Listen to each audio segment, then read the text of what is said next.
Malaquias 3, do 6 ao 12. Esse é o penúltimo sermão da série de mensagens? Tem mais um semana que vem, não é? Isso. Particularmente, um dos textos mais desafiadores das Escrituras. Eu acho que o texto mais desafiador que eu já preguei. Foi uma batalha estudar esse texto ao longo da semana, preparar o sermão. Acho que Deus nos acuda nessa manhã. Eu estou lendo na Nova Almeida atualizada, ok? Você me acompanha na versão que você tiver. Porque eu, o Senhor, não mudo. Por isso, vocês, filhos de Jacó, não foram destruídos. Desde os dias dos seus pais, vocês se afastaram dos meus estatutos e não os guardaram. Voltem para mim, e eu voltarei para vocês, diz o Senhor dos Exércitos. Mas vocês me perguntam, como haveremos de voltar? Será que alguém pode roubar a Deus? Mas vocês estão me roubando e ainda perguntam, em que te roubamos? Nos dízimos e nas ofertas. Com maldição vocês são amaldiçoados, porque estão me roubando, vocês, a nação toda. Tragam todos os dízimos à casa do tesouro, para que haja mantimento na minha casa.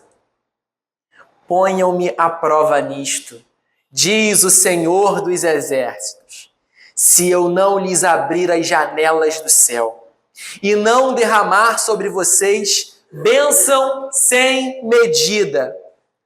Por causa de vocês, repreenderei o devorador, para que não consuma os produtos da terra, e não deixarei que as suas videiras nos campos fiquem sem frutos, diz o Senhor dos Exércitos.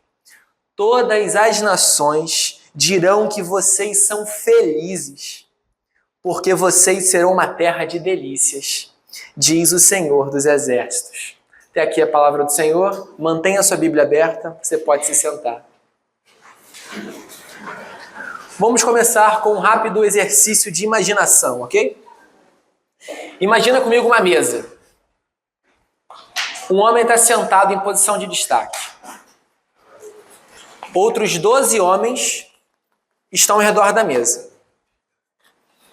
Tem pão na mesa. Tem vinho na mesa. Imaginou? Quantos de vocês imaginaram algo parecido com a Santa Ceia? Imagino que muitos de vocês. Eu não te disse que era Santa Ceia. Eu não te disse como era a mesa. Mas imagino que você tenha imaginado uma mesa grande, certo? Para caber 12 pessoas. A mesa era de madeira, que você imaginou? A mesa tinha pés? Tinha cadeiras ao redor? Eu não disse para você imaginar cadeira. Como é que era o pão? Era pão francês? Era pão de sal? Aqueles pães bonitos que a gente compra na Arte Pão? Pão sírio? Como é que era o vinho? Era vinho tinto, vinho seco? Com ou sem álcool? Não existe? Era suco Aurora?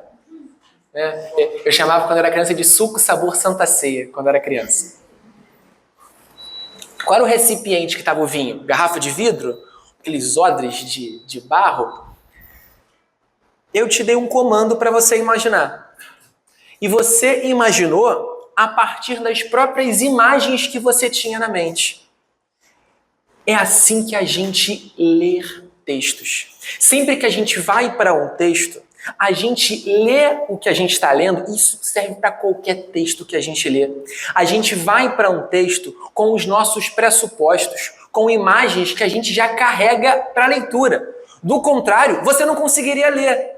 Se você não soubesse o que é um senhor, você não conseguiria ler Malaquias 3, verso 6 e saber o que é um senhor. Sempre que você vai para um texto, você está num diálogo com o texto. Você leva coisas ao texto. Assim como você imaginou coisas além do que eu pedi para você imaginar. Isso não é em si um problema. Isso faz parte do ser humano. Nós somos seres imagéticos. Para ler coisas, nós imaginamos coisas além do texto. É por isso que quando você lê as cenas de Jesus nos evangelhos, você imagina Jesus andando. Quando você lê o relato da Santa Ceia nos evangelhos, você imagina, muito possivelmente, a cena que você imaginou quando eu te pedi para imaginar. Você lê alguém sentado numa mesa e você não imagina que eles, na verdade, estavam sentados no chão, porque uma mesa, 2.000 anos atrás, não tinha pé, entendeu? Isso era o costume. Quando vamos aos textos bíblicos, como a qualquer outro texto, nós carregamos os nossos pré-conceitos ao texto. E é por isso que muitos de nós têm muita dificuldade de ler Malaquias 3, do 6 ao 12. Porque todos nós já temos nossos pré-conceitos sobre quem é Deus, sobre como Deus age, sobre como Deus age hoje. Todos nós já temos nossas ideias sobre o que é dízimo, como ele funciona. Eu lembro que, estudando em casa e lendo o texto, quando a Ellen leu o texto, eu sempre preparo o sermão, vou lendo o esboço para ela e peço para ela ler o texto. Quando ela leu o texto, ela falou assim: eita, já ouvi tanta gente falando disso aqui errado. É inevitável que hoje, quando você leu na liturgia sobre dízimo, você tenha carregado para o texto as suas experiências sobre dízimos e ofertas na igreja, sejam elas positivas ou negativas. Muitos de vocês, quando ouviram esse texto, lembraram de como foram explorados nas suas antigas igrejas. Como pastores e líderes, sacerdotes desviados, como diria Malaquias, usaram esse texto para explorar a fé de vocês. Não só a fé, mas explorar a carteira de vocês. Da mesma maneira, muitos de vocês já vão para esse texto com experiências gloriosas, de como Deus foi fiel contigo nos dízimos e nas ofertas. Eu não estou pedindo para você ir até o texto, um texto difícil que a gente tem em mão hoje, como se somente fosse uma tábula rasa. Isso é impossível. Eu não estou te pedindo para você ignorar as suas experiências anteriores quando você vai para esse texto.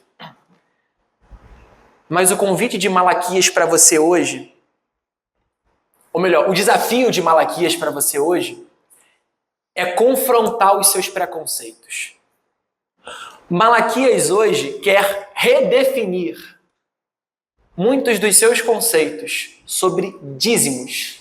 Ou melhor, Malaquias quer redefinir os seus conceitos sobre a fidelidade de Deus e as respostas de um povo fiel ao Senhor.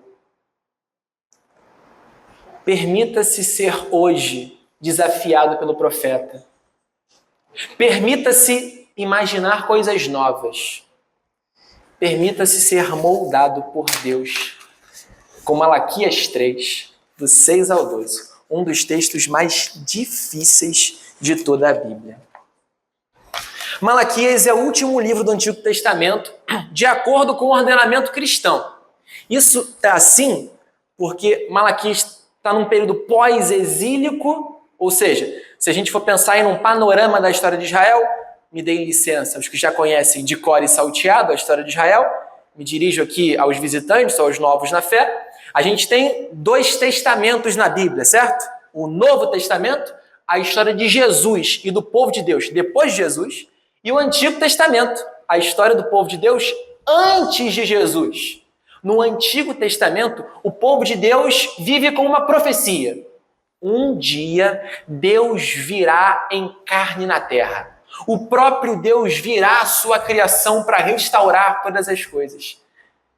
Ele vai restaurar primeiro o seu povo. A partir do seu povo, ele vai começar a convidar pessoas para fazer parte do povo dele. E por fim, ele vai restaurar todo o universo. O livro de Malaquias nos insere nesse enredo. Depois do exílio babilônico, um período aí que a gente pode pensar em 500, 400 antes de Cristo, ou seja, 2.400 anos atrás, o povo de Deus já tinha voltado do exílio, estava na sua terra, que a gente chama hoje de Israel e Palestina, mas as coisas não tinham voltado ao normal. Ainda há falsos reis governando sobre Israel, o povo ainda vive em práticas pecaminosas e, sobretudo, os sacerdotes, os líderes religiosos, os que deveriam guiar o povo de Deus, nas palavras de Jesus, são guias cegos. Não ensinam a lei do Senhor, se corromperam. E por conta disso, todo o povo anda em desgraça. Mas Deus não suporta ver o seu povo caminhando para longe de si. Se você tiver com essa Bíblia aberta, folheia algumas páginas para trás e vê como começa o livro de Malaquias. No capítulo 1, os versos 1 e 2, começa assim: sentença pronunciada pelo Senhor contra Israel. Veja, é contra Israel. Israel está aqui na posição de ser acusado, ou melhor, de ser corrigido, por meio de Malaquias. Malaquias significa literalmente o mensageiro de Yahvé, o mensageiro do Senhor. Pode ser o nome do profeta, ou pode ser a função do profeta. E aí ele tinha outro nome e era conhecido como o mensageiro do Senhor. Na prática, tanto faz as duas coisas. Você pode interpretar de qualquer um dos lados. Malaquias vai ser usado por Deus para que o próprio Deus fale com o povo. Então perceba que o livro, de modo geral, o livro todo, ele é escrito em primeira pessoa. O Senhor diz coisas. O livro inteiro é assim. E ao longo da semana, se você puder, lê Malaquias. Você vai passar meia hora lendo isso, 40 minutos lendo isso. Eu um dia desse indo para o centro, eu pego o metrô em Coelho Neto, solto na Cinelândia. Não, eu solto na Uruguaiana. Me perdi nas estações agora. Eu li Malaquias numa tacada só. Você, no seu transporte indo para o trabalho, voltando para casa, você consegue fazer isso. Em meia hora, 40 minutos, você mata Malaquias como um todo. E você vê todo o enredo do profeta Malaquias. Deus pronuncia sentenças contra Israel. E Israel retruca. É como aquele... Lembra do adolescente rebelde? Talvez você seja adolescente rebelde, espero que não. Ou talvez você tenha um filho adolescente rebelde, que você fala uma coisa e o filho fala: mas quando que eu fiz isso? Filho, você deixou a louça suja. Quando que eu deixei a louça suja? Hoje, tá lá, ó, olha ali a louça suja, tá dando formiga. Esse diálogo entre Deus e Israel funciona assim no livro de Malaquias. Deus profere sentenças e Israel retruca o tempo todo. Olha comigo, verso 2. O Senhor diz: eu sempre os amei. Mas vocês perguntam: como é que nos amaste? Israel duvida que Deus o ama. Ao longo do enredo do livro, a gente percebe que o padrão de amor de Israel aqui é lucro material. Isso a gente vê especificamente nos capítulos 2, mas sobretudo capítulos 3 e 4. Israel pensa que Deus amá-lo tem a ver com bênção financeira. Israel quer dinheiro. Eles foram seduzidos pelo falso Deus das riquezas, o que Jesus vai chamar depois de Mamon. Israel pensa que é amado por Deus se tiver dinheiro. Como a situação financeira de Israel está mal, é um povo agrícola, ok? Então, um ambiente diferente de nós, exige uma mudança de pensamento. É um povo agrícola, então não está vindo colheita. E quando vem colheita, vem com praga. E mesmo quando a colheita vem, o pouco que vem, não sobra, tem que pagar imposto para não sei quem, para não sei quem, para não sei quem. A colheita está ruim. Então eles pensam: Deus não nos ama. Então eles retrucam: Deus, como é que você diz que me ama? E o Senhor responde: Esaú era irmão de Jacó, mas eu amei Esaú. Perdão, contrário. Mas eu amei Jacó e desprezei Esaú. A gente vê ecos disso no Novo Testamento, Romanos fala sobre isso, e o texto que a gente leu começa com: vocês são os filhos de Jacó. O ponto é que o amor de Deus pelo seu povo não pode ser medido por finança, mas é medido pela aliança e pela eleição. Deus prova o seu amor pelo seu povo Porque ele escolheu o seu povo. Ele escolheu Israel. Que nós somos o Israel de Deus. Deus nos escolheu. E é por isso que ele nos ama. E justamente porque o amor dele por nós não está condicionado ao meu momento, o amor dele por nós não está condicionado à minha performance espiritual, à minha performance religiosa.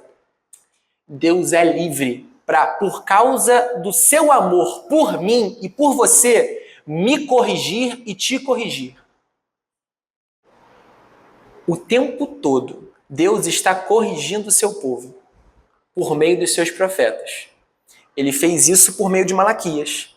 Ele continua fazendo isso por meio da igreja ao expor a palavra de Deus. Deus só corrige o filho que ama. Lembra-se de Provérbios quando fala isso? O livro de Malaquias não é um livro fácil.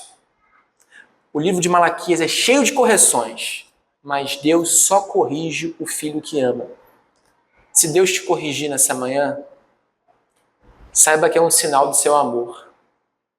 Se Deus não te amasse, Ele não ia fazer questão nenhuma de corrigir os teus caminhos. Eu estou adiantando um pouco do esboço. Isso eu aprendi com meu pastor. Um exemplo que eu sempre dou, eu ia dar esse exemplo no meio de sermão, mas deixa pra lá. Um exemplo que eu sempre dou, eu falo isso para as crianças, mas serve para qualquer um. Assim. Imagina que o seu filho quer muito brincar no parquinho. E o parquinho tem um escorregador, e ele quer muito ir no escorregador. Só que tem uma farpa no meio do escorregador. Você está vendo a farpa e sabe que se ele escorregar, vai machucar. Essa história é inspirada em fatos reais, tá? Nesse caso. O pai diz, não vai porque você vai se machucar. E a criança, eu quero brincar, eu quero brincar, eu quero brincar. O pai que de fato ama o seu filho, corrige e fala, não vai, não vai. Mas o pai que não ama, não se importa. Deixa brincar, se machucar, se machucou. Nessa série de mensagens, Deus está nos corrigindo sobre como lidar com as finanças. Hoje, Deus pode corrigir você sobre a prática pecaminosa da sua relação com o dízimo. Se Deus te corrigir nessa manhã por meio de Malaquias, saiba que Ele te ama. Se Deus te exortar nessa manhã sobre como você está lidando mal com o dinheiro que Ele te concedeu, saiba que isso é um sinônimo do seu amor. Malaquias, então, tem um grande enredo. O povo esqueceu da santidade de Deus. Esqueceram que Ele é o grande rei. E o livro todo Deus está lembrando, eu sou o grande rei. Vocês esqueceram disso. A consequência de esquecer quem Deus é não saber mais como se portar. Se eu não pratico mais a lei, e lei aqui, gente, lei não é um conjunto de regras para eu seguir ou não. Lei, no vocabulário do Antigo Testamento, lembra que eu te falei que você vai para o texto com algumas imagens? A gente está tão acostumado a ouvir lei como um conjunto de regras, quase que a Constituição. Não é isso que é lei no Antigo Testamento. Lei, o termo Torá, né, no hebraico, é instrução para a vida. Não é um conjunto de mandamentos que tu tem que obedecer sim ou não, mas é um relacionamento entre o eterno e nós, finitos, entre o Criador e a criatura, entre Deus e o seu povo, propondo uma maneira de se relacionar com Ele. Obedecer à lei não é cumprir, oficial. Não cumprir, não é isso. A lei é um relacionamento entre Deus e o seu povo. A maneira que Deus quer se relacionar conosco é através da instrução da lei. Só que o povo de Israel, por conta da corrupção dos seus líderes, dos sacerdotes, a gente viu isso na leitura da Lectio Divina, se corrompeu, não sabe mais do que é praticar a lei. E por consequência, o coração se afastou. Quando a gente se afasta da lei do Senhor, a gente se afasta do próprio Senhor. Ao não amar ao Senhor, a gente não sabe amar o nosso próximo. A gente não sabe amar a nós mesmos. O povo que Deus ama se afastou de Deus. E Deus não se contenta em ver o seu povo longe dele. O ápice do livro está no capítulo 3. quando a intervenção divina é anunciada. O capítulo 3, que a gente leu, começa assim, 3, verso 1. Eis que eu envio o meu mensageiro, que preparará o caminho diante de mim. De repente. Então, primeiro veio o mensageiro. De repente, o Senhor, a quem vocês buscam, virá ao seu templo.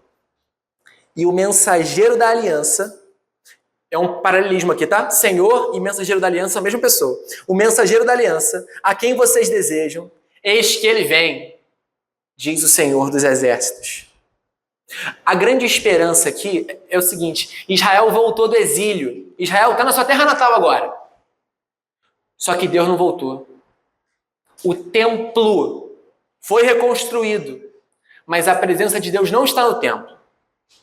Resgatando um pouco do Antigo Testamento e situando aqueles que não conhecem tanto a história bíblica, quando a tenda, o tabernáculo é construído, lá no final do Êxodo, lembre-se das suas leituras anteriores, a glória de Deus enche o templo, o tabernáculo.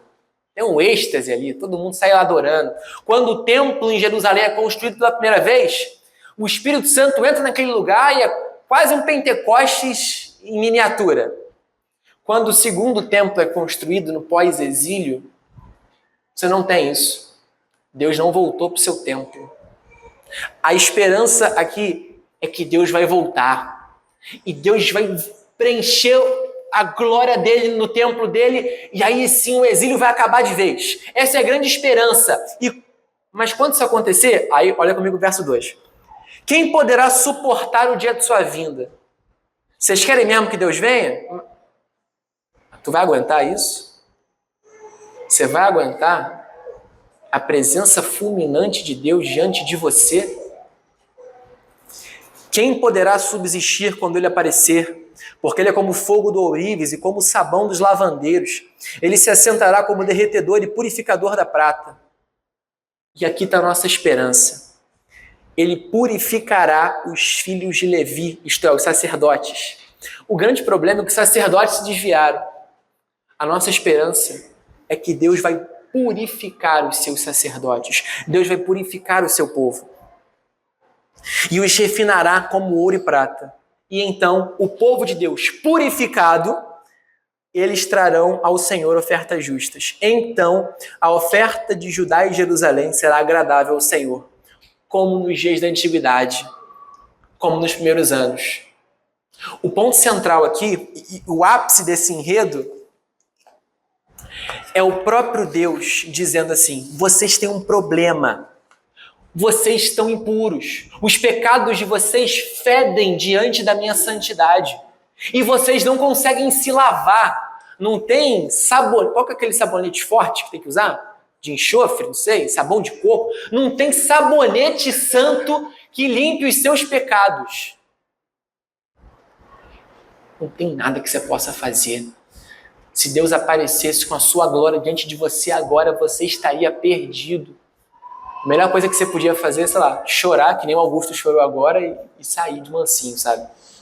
Não tem o que fazer. A não ser que o próprio Deus intervenha no seu lugar. E essa é a esperança do livro de Malaquias. Um dia Deus virá e ele vai purificar o seu povo. E os fiéis, os que temem ao Senhor, e esperam pelo dia em que o Senhor virá para purificar o seu povo. E eles oram pedindo: Senhor, envia o mensageiro da aliança para purificar o seu povo. Então a gente vai ser como era no passado. A gente vai ser purificado. Isso se cumpriu quando você vira a página da sua Bíblia, em Mateus, no capítulo 1. Aí quando a gente entra no Novo Testamento, a gente vê o cumprimento dessa profecia. Aliás, é por isso que Malaquias é o último livro da Bíblia, ou melhor, do Antigo Testamento, entendeu? A profecia aqui é que o mensageiro, isto é, João Batista, viria, anunciando que o Senhor chegaria. O próprio Jesus, que por meio da sua morte e ressurreição nos purifica. Perceba, você se afastou de Deus. Deus não espera que você tenha um estalo e pense: vou voltar. Não. Deus não fica de braços cruzados esperando que você volte. Ele vai até você. O primeiro passo é divino de ir até você, de enviar o mensageiro para falar, volta, e ele mesmo vir encarnado na pessoa de Jesus e te chamar, volta para o caminho da santidade, volta para o caminho correto. Deus ama o seu povo. Ele quer purificar o seu povo. E ele envia seus profetas, como Malaquias, como a sua igreja tem feito nos últimos 2000 anos, para chamar o povo dele ao arrependimento e fé. Hoje, Malaquias está te chamando ao arrependimento e fé. Hoje, Malaquias está te chamando a temer ao Senhor. E temer ao Senhor, de acordo com Malaquias, redireciona todos os aspectos da sua vida. Redireciona o seu casamento, redireciona o seu relacionamento com o trabalho e redireciona a sua carteira. Redireciona as suas finanças. A gente chega assim, então, depois dessa breve jornada até o nosso texto, em Malaquias 3, do 6 ao 12. O texto tem uma afirmação central, está no verso 7.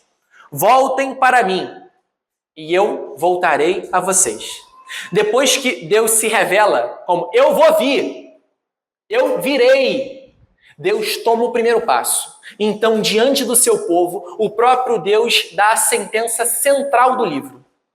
Voltem para mim, e eu voltarei para vocês. Toda essa perícope, todo esse trecho do 6 ao 12 gira ao redor dessa afirmação do verso 7. Voltem para mim, e eu voltarei a vocês.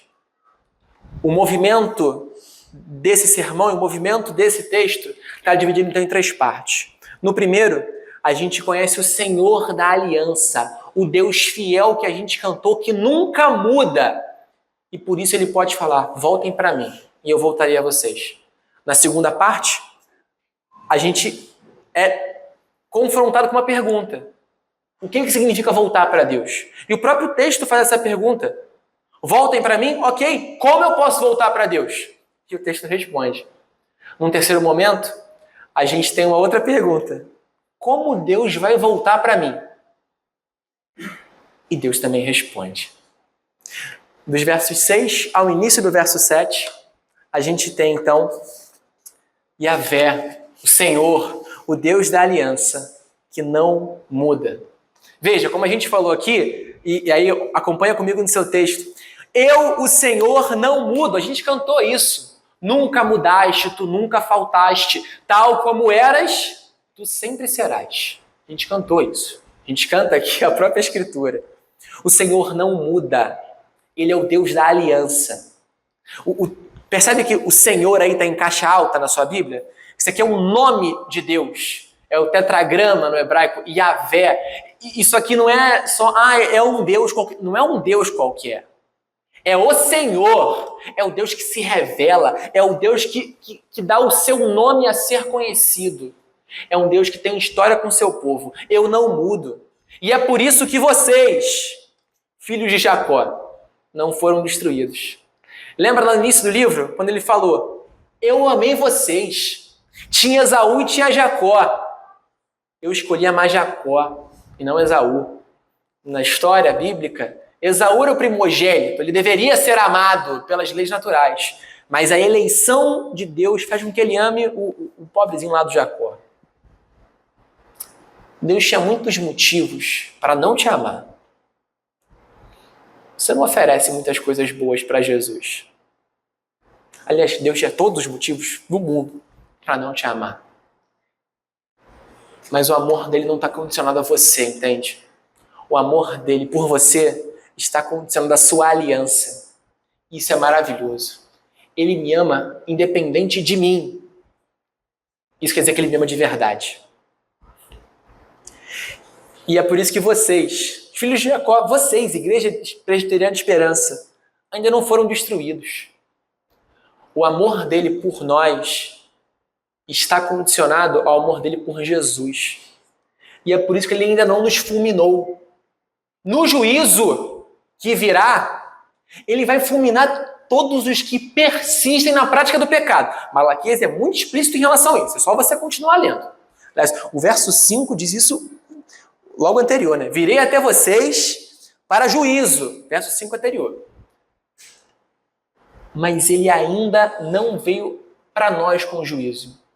Ele é longânimo para conosco. Aliás, ele já veio até nós com juízo por meio de Jesus. Quando o Senhor olha para a sua igreja, permanecendo em práticas de pecado, a resposta do Senhor não é nos fulminar, mas chamar profetas para nos chamar de voltas. Para nos chamar de volta. Verso 7. Desde o dia de seus pais, desde lá do chamado de Abraão, o pai da fé, quem está com a gente há mais tempo, lembra da série de Gênesis? A gente viu que o pai da fé é um grande do mentiroso. O pai da fé, desde o início, foi incrédulo. Desde o início. Mas, na sua incredulidade, ele aprendeu a crer. Os patriarcas não tem herói, né? Não tem herói na história bíblica. Não tem Superman. Não tem. O povo de Deus sempre... Deus falava, seja fiel, eu sou fiel, seja fiel. E o povo de Deus, não vou pecar. Quando você lê Êxodo, é assim. Não sei se você teve essa experiência já, mas eu acho que já. Lendo Êxodo, fica com raiva, cara. Fala assim, vocês viram um maná caindo do céu agora há pouco. Vocês estão reclamando já. Eu não posso falar por você não, tá? Só posso falar por mim. Eu sou assim também. Eu vejo um milagre acontecer na minha frente. Na semana seguinte, eu sou infiel de novo ao Senhor. Eu não posso falar por você, mas de acordo com a Bíblia, a gente está todo mundo nesse bolo. Vocês se afastaram dos meus estatutos. Não os guardaram. Mas o Senhor tem uma proposição. Voltem para mim e eu voltarei a vocês. E como eu já disse, Deus não fala isso de braços cruzados lá do seu trono, não. O Deus que fala isso é que ele falou, eu vou enviar meu mensageiro. Eu mesmo vou vir em carne e osso para a terra para dizer para você, volte para mim. O primeiro passo não é seu. O primeiro passo é do próprio Deus indo até você. Então ele te chama, volte para mim. O Senhor te faz uma proposta nessa manhã. Volte para mim. Venha para mim. Você pode pensar, pô, mas eu estou na igreja, como é que eu posso voltar para o Senhor? Eu sou do povo da aliança, como é que eu posso voltar para o Senhor? Israel estava na sua terra natal, como você está na sua igreja local. Os que ouviram essas duras palavras eram circuncidados, como você também foi batizado. Volte para o Senhor não é dirigido para incrédulo, é dirigido para cristão. Mas se há um incrédulo na casa, se há um não cristão, você aproveita que Deus está te chamando também. Volte para Ele, vá em direção a Ele. Como é que você vai responder a isso? A pergunta que Deus te faz, e só você pode responder. Deus está te chamando, vem para mim. Você vai ir até Ele, atendendo ao chamado de Jesus, como os apóstolos fizeram? Vem andar comigo. Larga as redes e vamos andar com Jesus. Você vai ficar parado, distante do Senhor, preso, algemado nos seus próprios pecados e nos seus próprios ídolos. Beleza, vamos até o Senhor. A pergunta que você tem que fazer agora é, o que é ir até o Senhor? Lembro uma vez, conversando com o André, me veio isso à mente agora. A gente conversava um negócio e eu, contando um conceito historiográfico, assim, super abstrato, para mim fazia todo sentido. Nem sei se você lembra disso, cara, foi do Jalô. Um conceito historiográfico super abstrato, eu empolgadão contando, né? Aí ele falou assim, Marcelo, eu não entendi nada do que você falou. Metade das minhas aulas são assim, normalmente, né? Eu empolgadão com um conceito historiográfico lá, que eu aprendi na faculdade, aí o aluno. Quem descobriu o Brasil, professor? Vamos lá, pé no chão. Voltem para mim! E Israel pergunta para Deus, no verso 7 ainda, 7 parte B. Como eu volto para o Senhor? O que significa voltar a Yahvé? Mas vocês perguntam, como havemos de voltar? E Deus propõe uma maneira de voltar para ele. Sabe qual é? Dizime. A maneira de voltar para Deus é através do dízimo. Vamos ler o bloco todo, do verso 7, parte B, até o verso 10, o início. Mas vocês me perguntam, como havemos de voltar? Pula para o 10 agora. Tragam todos os dízimos à casa do tesouro, para que haja mantimento na minha casa. Percebe que faz muito sentido ler do verso 7 direto para o verso 10? O verso 8 e o verso 9 são uma espécie de nota de rodapé incluída no corpo do texto. Eles explicam o que vem antes e o que vem depois. Mas a pergunta, como havemos de voltar, está respondida no verso 10. Você quer voltar ao Senhor? Tragam todos os dízimos à casa do tesouro, para que haja mantimento na minha casa. Explicando a situação, verso 8. Será que alguém pode roubar a Deus? É como se fosse uma anterresposta, entende? Mas vocês estão me roubando. E ainda perguntam, em que te roubamos? Ora, nos dízimos e nas ofertas. Com maldição vocês são amaldiçoados, porque estão me roubando. Vocês, e aqui não é só sacerdote não, é a nação toda. Como havemos de voltar? Tragam todos os dízimos à casa do tesouro, para que haja mantimento na minha casa. Perceba que o dízimo aqui não é um fim em si mesmo. Não é, vou dizimar e por isso, por esse ato eu voltei para Deus. Não. O dízimo aqui é um treinamento para o coração. Para que o seu coração saiba quem é o seu Senhor. O ponto principal do livro de Malaquias é que Israel esqueceu quem é o grande rei. Esqueceu quem é o Senhor. Voltar até o Senhor implica em saber quem é o Senhor. E Deus propõe uma maneira, um treinamento prático para que você saiba quem é o seu Senhor.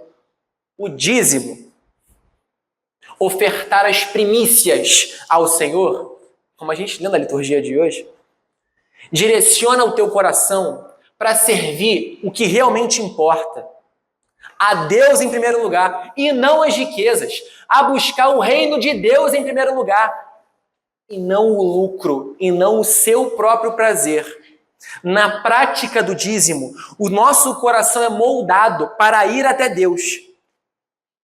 E Ele responde, Ele vem até nós com bênçãos incríveis, e Ele mesmo é a própria bênção.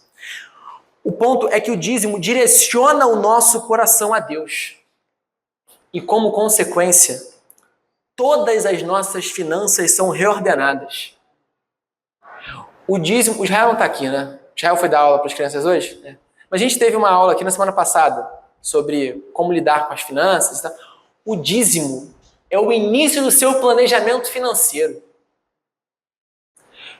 Quantos são aqueles, e espero que depois da palestra de semana passada você não seja esse, mas quantos são aqueles que recebem o pagamento e não se planeja? Compra aqui, recebi o pagamento, vou no McDonald's hoje. Recebi o pagamento, vou no restaurante caro lá, perto da empresa. O planejamento financeiro começa com um dízimo. Recebi do meu salário. Aleluia. Caderninho. Opa, tá aqui, recebi tanto, tá aqui, foi no banco tal. O dízimo tá aqui. Primícias ao Senhor. E veja, aqui não é um legalismo não, tá? Não, eu não posso nem comprar um Guaravita antes de dar o dízimo. Não é legalismo, ok? Mas tem a ver com a inclinação do seu coração. O dízimo é um treinamento para o seu coração perceber quem manda nele. Se você deixa que o lucro mande no seu coração, o dízimo está aí para que Deus te lembre que quem manda é Ele. Como consequência, você para de gastar com bobeira. Você aprende que tudo que você tem é graça. E se o que você tem, você ganhou de Deus, é graça, você para de ostentar, mas você agradece. Você não se orgulha, mas desfruta com gratidão. Vou dar um exemplo aqui, e aí, entenda o que eu estou falando, tá? Isso não se aplica a todos os casos, mas se aplica a muitos.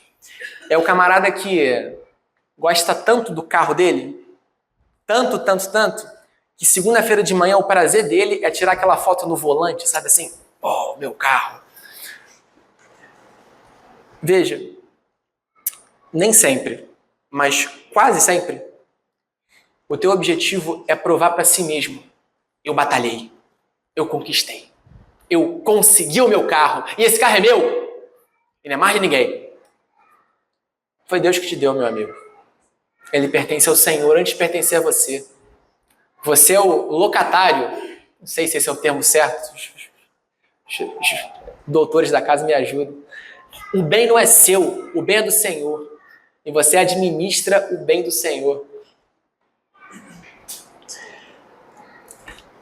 O dízimo orienta você, o dízimo orienta o seu coração a ir até Deus. Ir até Deus, voltar para Deus, não é uma experiência mística além corpo, sabe? Vai meditar, vai memorizar uns salmos, como o Alan costuma brincar, vai para o seu quarto chorar cantando violão. Isso é voltar, isso é budismo. Se é isso que você quer, você vai lá para o Tibete, raspa a cabeça, isso é budismo. E talvez você queira ser budista, tá tudo bem. Você pode querer ser budista. É uma opção para você.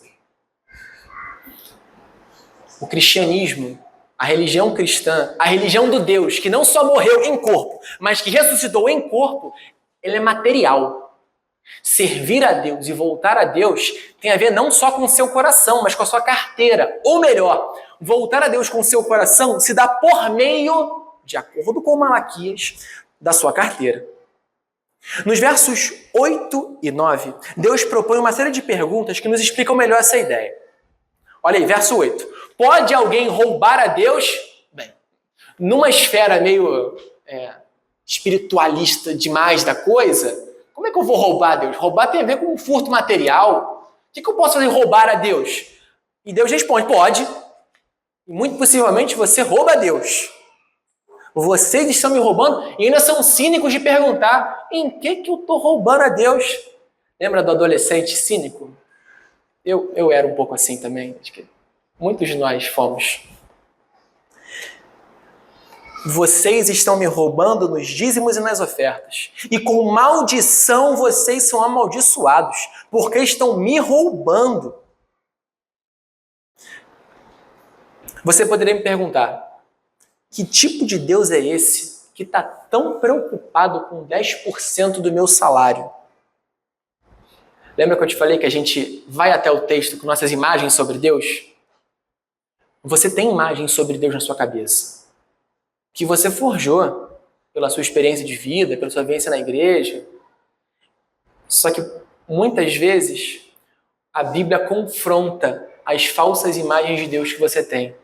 Você criou a imagem de um Deus tão bonzinho que não... E Malaquias confronta você. Você se pergunta, que tipo de Deus é esse que está tão preocupado com 10% do meu salário? Deus não está preocupado com 10% do seu salário, entenda isso. Deus está preocupado com algo muito maior. Deus está preocupado com o seu coração. O ato de entregar 10% do que você recebeu é um meio para Deus treinar o seu coração. Se você é tão resistente em devolver a Ele os 10% que Ele está pedindo e que é dele por direito, é que o seu coração não pertence nem 90% nem 10% a Ele. Pertence 100% a Mamon, o demônio favorito de Satanás. Deus não precisa do seu dinheiro. Deus não precisa do dinheiro de ninguém. Deus é dono do ouro e da prata. Ele quer algo muito mais importante, o seu coração. E a fidelidade nos dízimos é um treinamento para o seu coração amar a coisa certa. Amar o Senhor. Você poderia me dizer, não, eu posso amar a Deus, eu sou fiel a Deus. Prova para si mesmo. Seja fiel na entrega dos dízimos que o Senhor está pedindo. Abraão poderia dizer, resgatando a história bíblica, eu sou fiel ao Senhor. E Deus diz, é mesmo? Pega o teu filho, o teu único filho, você que já é idoso, pega o teu filho, vai para a montanha, sacrifica. Se Abraão tivesse dito não, ele não é fiel a coisa alguma. Se você cantou, eis-me aqui, eu livre estou ao teu dispor, essa música é difícil, mas você cantou. Você se comprometeu, se declarou. Você fez uma profissão de fé. Se você realmente diz, eu sou fiel ao Senhor, Deus propõe, ok, seja fiel a mim. Prova para você mesmo que você é fiel a mim. 10% do que eu te concedo é meu por direito. Deus podia pedir tudo, mas ele não pede tudo. Ele não está interessado em dinheiro. Entenda muito bem isso. Dízimo não é sobre dinheiro. Dízimo é a maneira que Deus treina o seu coração a ser fiel a ele. Se você é tão resistente com isso, você não é fiel ao Senhor. Então você é fiel a outra coisa. Aí você responde ao que você é fiel. Dinheiro, sexo, poder, a trindade maligna, né? O 666. Deus, sexo, dinheiro, sexo e poder. Você pensa aí qual deles é o seu ídolo. O texto vai além. Verso 9. Vocês estão sendo amaldiçoados porque estão me roubando. Não dizimar é roubar ao Senhor, de acordo com Malaquias. Lembra, esse não é um texto fácil. Você já construiu vários pressupostos sobre Deus. Em Malaquias, pegou o pastor auxiliar lá, está quebrando todos os seus pressupostos. Você poderia me perguntar, que tipo de Deus é esse que manda maldição para o seu povo? Que tipo de Deus é esse que castiga o seu povo? Ora, como eu dei exemplo mais cedo, é um tipo de Deus que ama. Um pai que não corrige os seus filhos, não ama. Um Deus que não corrige o seu povo, não ama o seu povo. O pastor presbiteriano Jacó Silva, no livro Fidelidade e Bênção, esse é um livro que muitos de vocês têm ou já leram, certo? O sermão de hoje funciona como uma espécie de ecossistema. Tem aqui, não tem? Então depois a gente vê aí. Esse é um livro muito importante para você ler. Os líderes de pequenos grupos da igreja já foram orientados a lê-lo, porque isso aqui vai ser fundamental para as discussões de pequeno grupo da semana. E, naturalmente, muitas perguntas vão surgir, e tem que surgir mesmo. Se não surgir pergunta depois do texto de hoje, não sei se você entendeu muita coisa do que Malaquias está dizendo. Essas perguntas vão ser canalizadas para o pequeno grupo. O pequeno grupo vai ser uma metralhadora de perguntas, e Jacó Silva pode responder muitas dessas perguntas para a gente. E antes que você me pergunte se essa é a minha posição sobre dízimo, não só minha, mas do Conselho da Igreja Presbiteriana de Esperança, a qual eu sou seminarista dela. Essa é a posição sobre dízimo não do Marcelos, mas da Igreja Presbiteriana de Esperança. Então, se você não é membro, dá tempo de pensar em sair. Se você já é membro, dá tempo de conversar com o conselho ainda. Ok? Ou dá tempo de você se degladiar com Malaquias. Ou melhor, dá tempo de você se degladiar com o Senhor. Para que o Senhor molde o seu coração. Do que se trata essa maldição? No contexto do texto aqui, se você vê no verso 11, você vê que o devorador está devorando as colheitas. Devorador aqui é o gafanhoto, tá? Não é nenhum demônio, uma casta demoníaca. É gafanhoto. Gafanhoto, entendeu? Tem um gafanhoto que está comendo as plantações. As videiras estão infrutíferas, a colheita não está vindo. E isso acontece porque Deus está amaldiçoando seu povo. Deus não permite que as colheitas venham, porque o povo de Deus está roubando o Senhor. De acordo com Jacó Silva, pastor presbiteriano, livro Fidelidade e Bênção, isso ainda acontece hoje. Deus não deixa sobrar aos que se recusam a dizimar ao Senhor. Sabe quando o gás acaba e não era para acabar? Sabe quando o motor do carro bate e não era para bater? Sabe quando a geladeira escangalha? Você acabou de comprar? quando aparece uma doença que o remédio é caro do nada. Malaquias nos diz que Deus está amaldiçoando você. E a gente já construiu essa ideia aqui na igreja, né? O único que é capaz de amaldiçoar alguém é Deus. Não sou eu que estou dizendo. Eu estou interpretando. Mas quem está dizendo aqui é Malaquias. O Senhor castiga os seus filhos pelo mau comportamento. Ele castiga por... Lembra, a fé cristã não é budista. A fé cristã é material. Deus nos castiga por meios materiais. O pneu da bicicleta fura do nada. Experiência própria aqui nesse caso. Deus não deixa sobrar, porque nós não estamos sendo fiéis a Ele. Talvez Deus não deixa sobrar tempo. Eu ia entrar numa discussão sobre domingo aqui, mas deixa isso para lá. Deixa isso para outro momento. Mas se o domingo é do Senhor e você não cumpre o domingo do Senhor, Deus não vai deixar tempo para você descansar. A premissa é a mesma. Deus não vai permitir que haja sobra. Essa é a pedagogia de Deus com o seu povo. Com maldição, vocês são amaldiçoados, porque estão me roubando. Esse é um texto difícil, né, gente? Vamos ser sinceros. É aqueles textos que você... Poxa, a gente podia pular direto, né? Zacarias para o Novo Testamento, podia evitar isso aqui, mas não dá. A realidade se impõe sobre nós. A gente tem que lidar com ela. Você poderia dizer para mim, eu não entrego dízimo porque não sobra nada. O meu salário é muito pouco para todas as minhas contas. Ora, olha a realidade de Israel. Não tinha colheita. O pouco que eles tinham mal dava para se alimentar. E Deus está pedindo dízimo do quê? Não é do muito, não. Deus pede o dízimo da colheita fraca.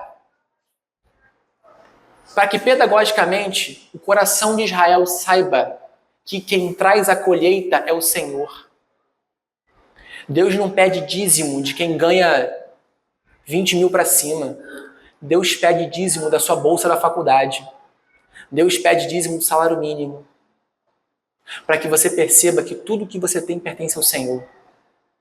Para que você perceba que a sua bolsa na faculdade, que o seu salário, que o seu auxílio, que a sua aposentadoria não foram conquistas suas.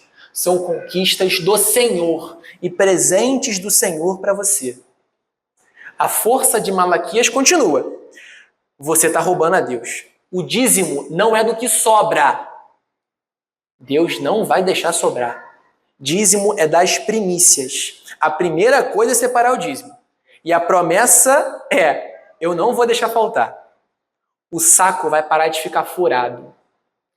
E, irmãos, os dizimistas da casa, aqueles que têm sido fiéis há tanto tempo nos dízimos, podem usar o espaço dos pequenos grupos para dar seus testemunhos.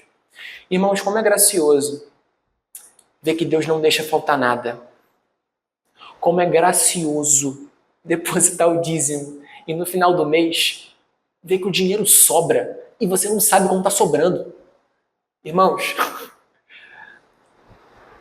a gente é ensinado a não dar exemplo pessoal, né? Mas algumas coisas o exemplo pessoal vale.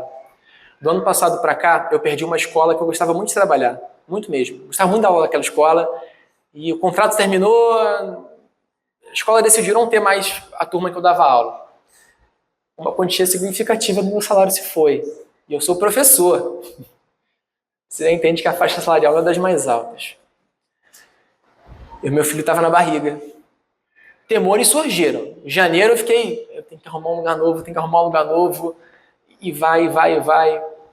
Gente, eu não sei como isso está acontecendo, mas no final do mês sobra mais do que sobrava antes. A única explicação que eu tenho para isso é Malaquias 3. Voltem para mim, e eu voltarei para vocês. Eu ganho menos do que eu ganhava, está sobrando mais do que... Com o filho, está sobrando mais do que antes. Eu não sei explicar isso. Não tem via racional para explicar isso. O meu planejamento financeiro não é mais acurado. Deus está cumprindo a sua promessa. E eu sei que muitos de vocês têm histórias parecidas ou mais incríveis ainda para contar. Eu tenho outras mais incríveis, mas deixa para a conversa posterior, deixa para a gente conversar depois. Deus respondeu para a gente. Deus chamou, venha para mim.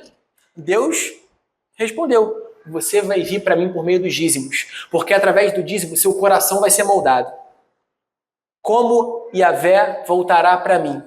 Ele vai voltar para você por meio de bênçãos sem medidas. O verso 10, parte B, em diante, é a resposta de Deus. Como eu vou voltar ao Senhor? E o Senhor, ou melhor, como o Senhor vai voltar para mim?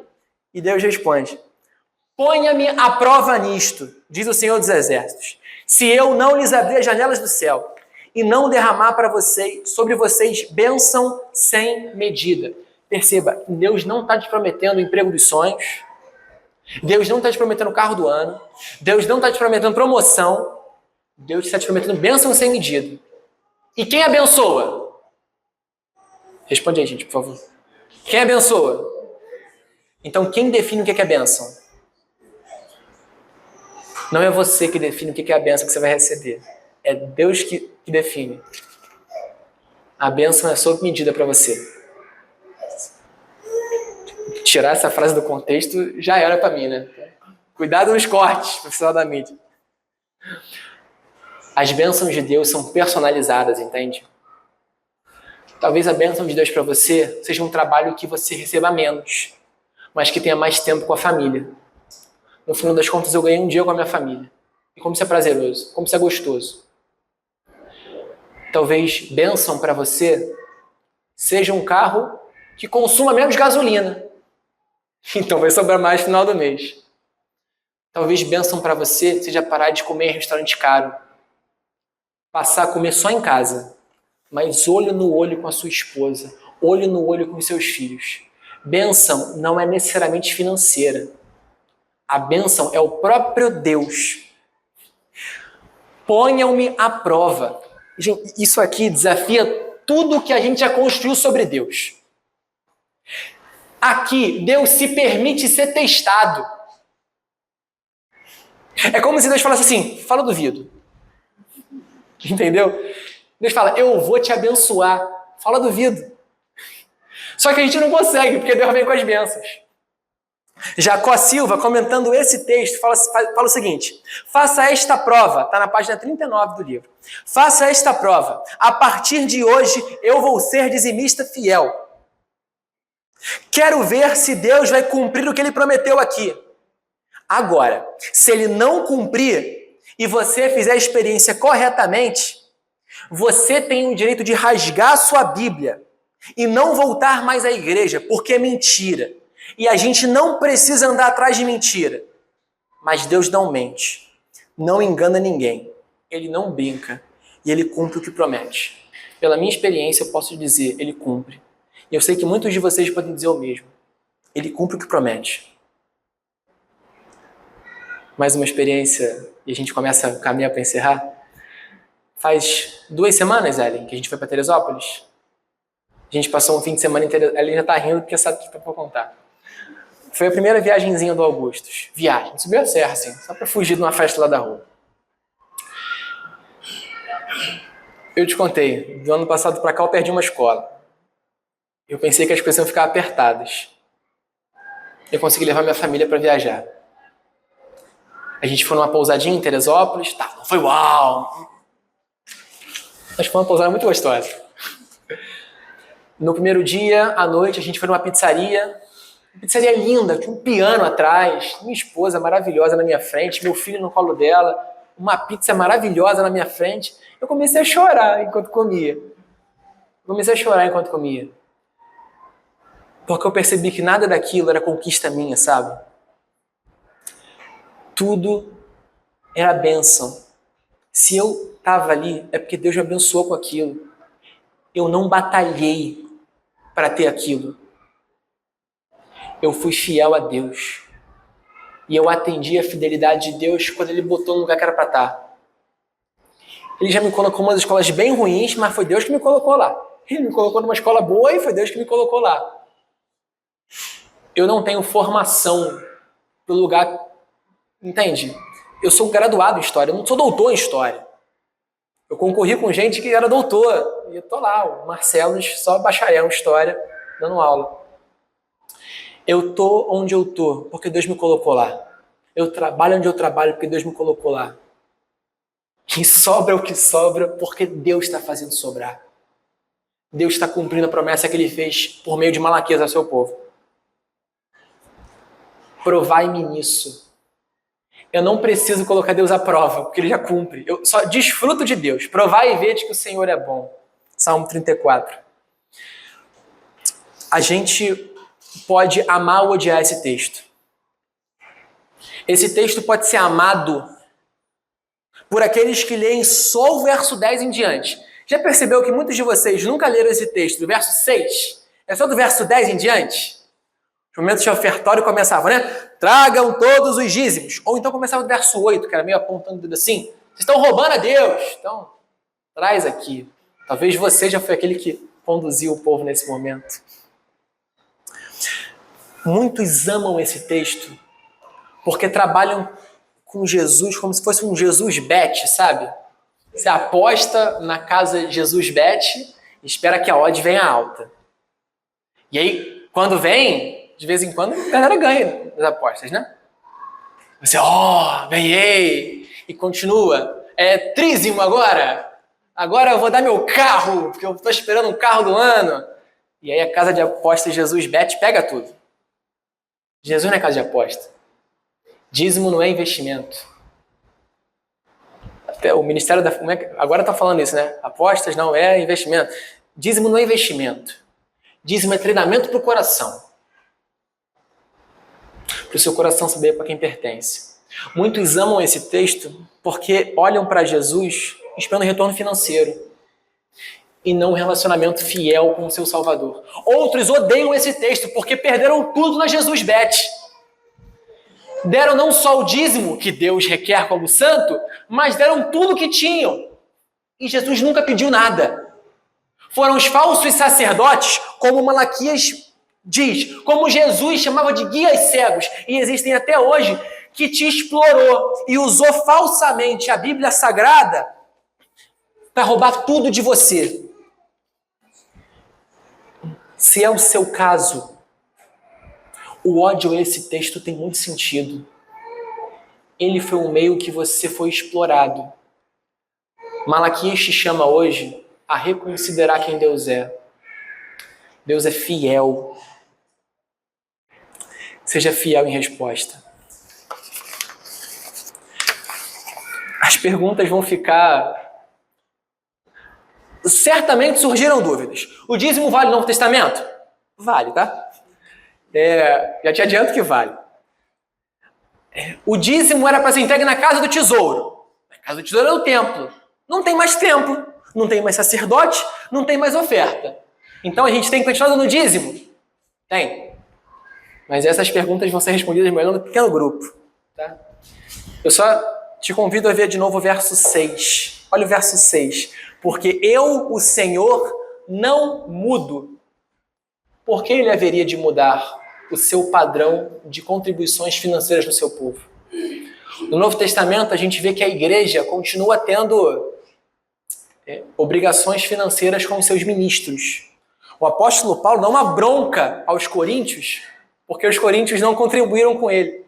Lembra da cena aí? Eu não lembro a referência certa agora, mas Paulo está falando, quando eu estive com vocês, eu não pedi nada, eu tive que trabalhar. Mas ele, lembra, eu fiquei fazendo tenda, só que ele fala isso num tom de bronca. É tipo assim, eu tive que trabalhar, eu tinha direito ao salário, e vocês não me pagaram, então eu trabalhei, mas isso é culpa de vocês. De onde que vem os recursos da igreja? Ora, da mesma maneira que o Senhor instituiu antes, do dízimo. Você poderia perguntar, mas a lei não passou? Não, Jesus não disse isso. Lembra do Sermão da Montanha? Não vim abolir a lei, mas cumpri-la. E ele começa a dizer o que a lei dizia, e ele falava, então, vocês ouviram o que foi dito, não matarás. Eu, porém, vos digo, ele pega a lei e fala, a interpretação é maior do que você imaginava. Eu, porém, vos digo, aquele que chamar seu irmão de babaca é digno do inferno. Ouviram o que foi dito, não adulterarás. Eu, porém, vos digo, aquele que olhar para uma mulher, ou um homem na linguagem feminina, com um olhar de desejo e no seu coração possuí-lo, adulterou. Já era. Jesus pega a lei e não acaba com a lei. Ele leva proporções maiores. No texto que a gente leu na liturgia, ele fala assim: os fariseus dão dízimo de tudo. E eles estão certos. Eles estão errados em outra coisa. A lei também pede misericórdia. E eles não são misericordiosos. Então vocês, meus discípulos, têm que dar o dízimo sim. E têm que ser misericordiosos também. O dízimo não foi abolido por Jesus. Jesus, pelo contrário, falou que o dízimo continua. Quando a igreja recebe o Novo Testamento, os ditos de Jesus são para ela.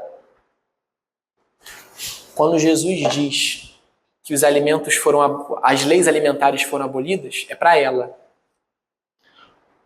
Quando Jesus diz tem que dar dízimo, é porque tem que dar dízimo. Não permita que as suas imagens sobre Deus se imponham sobre o texto bíblico, mas permitam que o texto bíblico se imponha sobre as suas falsas imagens sobre Deus. E as outras perguntas vão ficar para o pequeno grupo, tá? Então, por favor, não falte para o grupo dessa semana.